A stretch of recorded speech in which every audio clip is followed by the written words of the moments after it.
alegria estar aqui hoje, poder contar um pouquinho sobre o trabalho de robótica com sucata para vocês. Antes da gente começar a falar, eu queria só me apresentar rapidamente. Eu já sou professora da escola pública há 14 anos, há 5 como professora de tecnologias da rede municipal de ensino. Sou formada em letras e pedagogia, o que espanta um pouco as pessoas, né? Como é que uma professora formada em humanas trabalha robótica. Escrevo, né, sou colunista da revista Nova Escola e também da editora Moderna.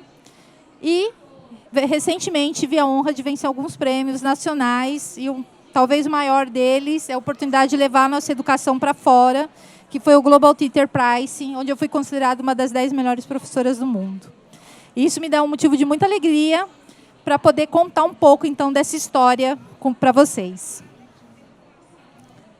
Bom, eu acredito que a educação está vivendo um momento bem complexo, mas que a escola não pode mais ignorar esses avanços tecnológicos que esses meninos estão vivendo. Então, é necessário e fundamental que a gente contextualize a questão da tecnologia dentro da sala de aula. E isso ainda é visto como um tabu, principalmente quando a gente tem uma realidade pública. Porque a escola ela não está conectada com isso. Nós temos um mundo aí, educação 4.0, a indústria 4.0, mas a sensação como professora de escola pública é que a gente ainda vive na educação 1.0, né? Aquela do giz, aquela da lousa. Então, nasce desse meu anseio também de um pouquinho de mudar essa realidade.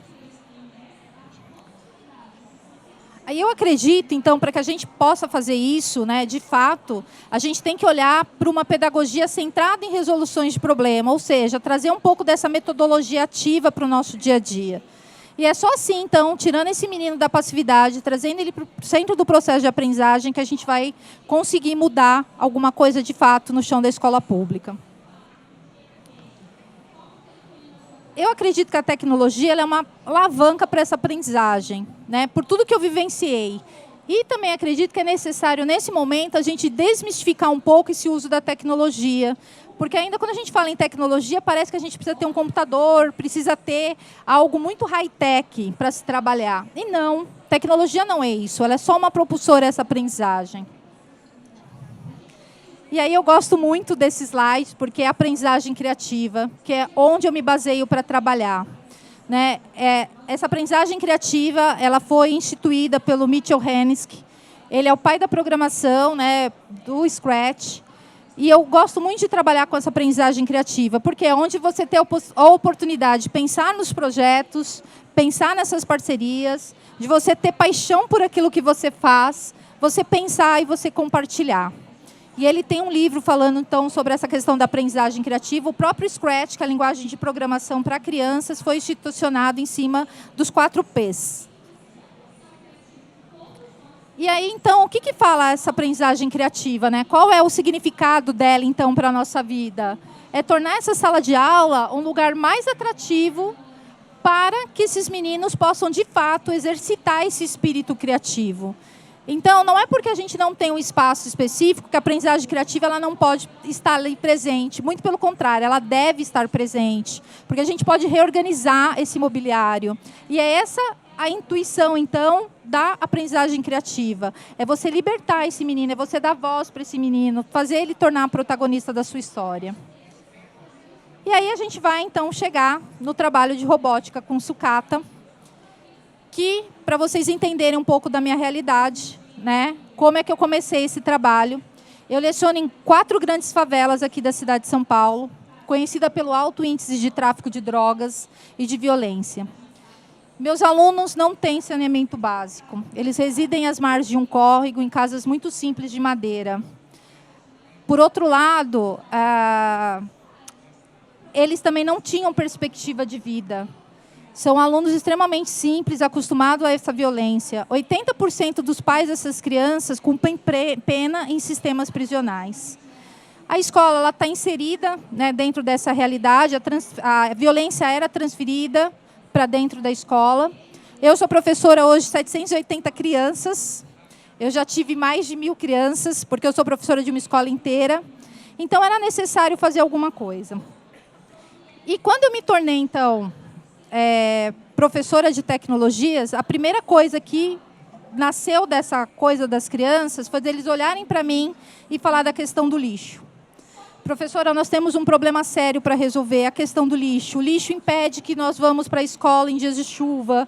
A questão do lixo, a gente não consegue, por causa de doença, leptospirose, dengue.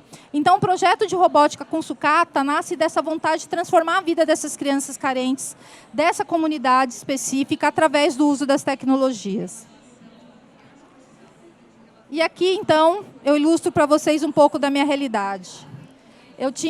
Tenho essa sala de aula e, do lado de fora, esse grande problema que era a questão do lixo. Eu não podia falar de robótica, de programação, sem atacar esse problema que para essas crianças era fundamental. Ao mesmo tempo que eu não tinha como começar. E foi olhar para esse lixo, então, entender que ali eu tinha um potencial, que era esse lixo que eu poderia trabalhar e transformar a vida dessas crianças. Então, através da metodologia ativa, esse é um recorte que está no Porvir, no Guia Mão na Massa. Eu uso isso com os alunos, nós começamos a construir o trabalho, que consiste, então, em imaginar o problema, então, a questão do lixo, construir em cima desse problema, testar.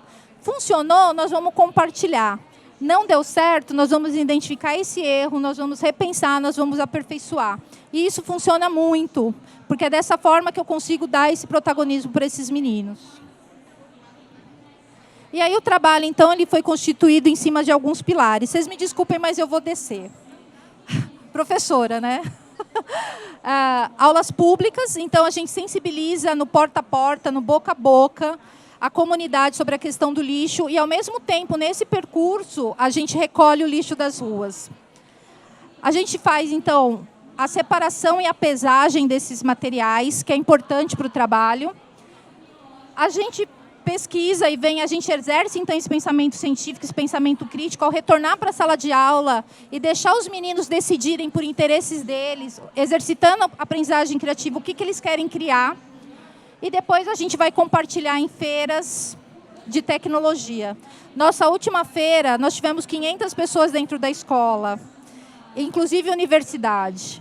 E é esse o sentido, de dar voz mesmo para esses meninos.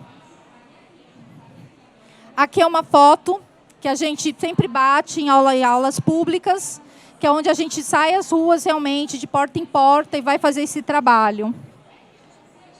Um pouquinho mais, então, para vocês conhecerem, né, onde a gente vai fazer a sensibilização da comunidade sobre essa questão. E aqui é a foto que eu gosto muito, porque é desmistificar, então, essa sala de aula. Que sala de aula é essa?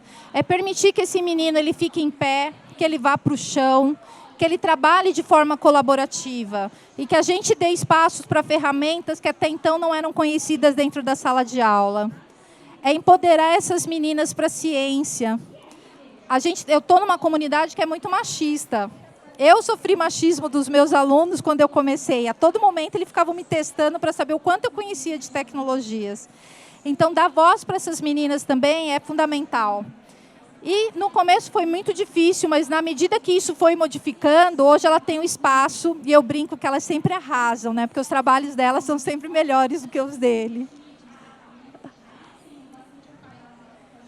Esse ambiente, né? Como tem que ser esse ambiente? Ele é uma balança, ele tem que ser regulado pela segurança, pelo respeito.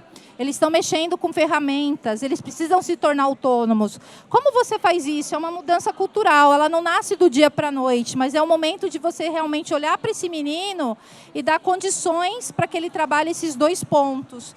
Que é isso que a gente quer nesse século, né? Trabalhar a questão da colaboração, da empatia, e mais do que isso, desenvolver também o socioemocional desse menino.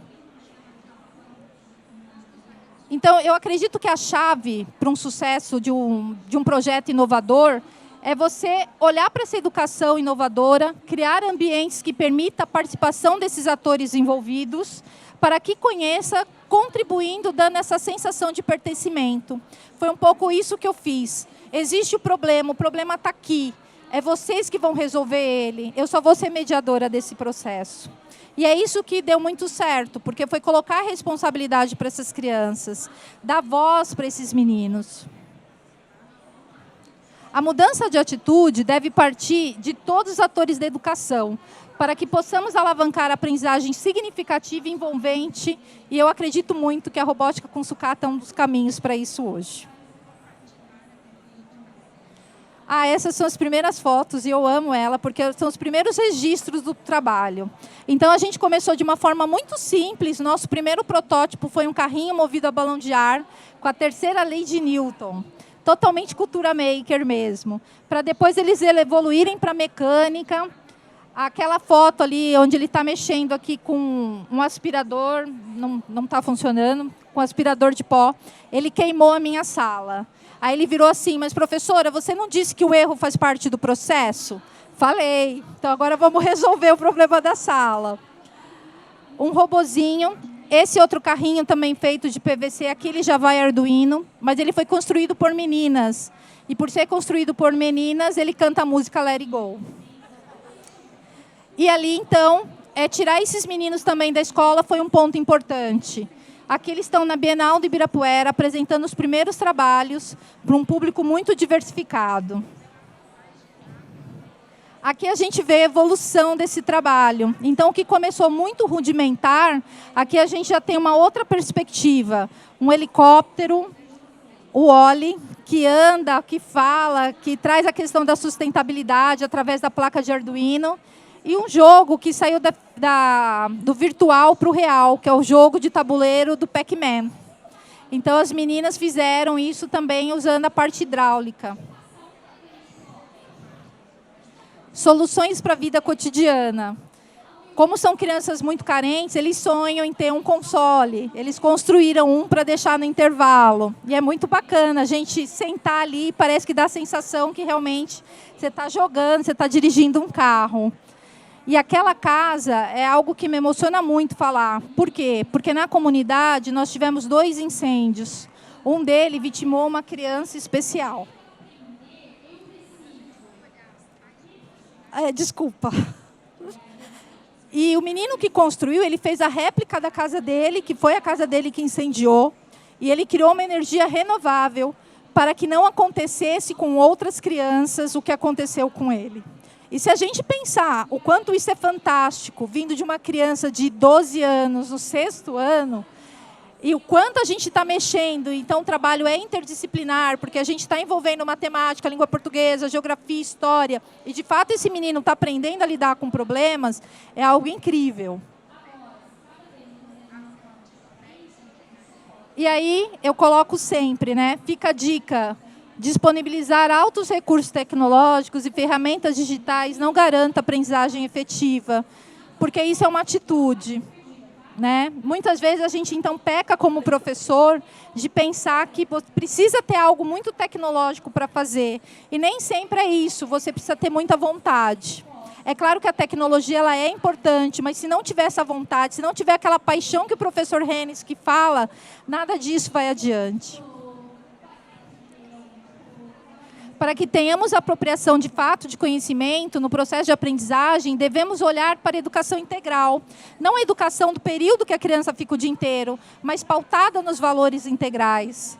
Mediada pelo professor, aprendizagem rica em experimentação, envolvente e significativa.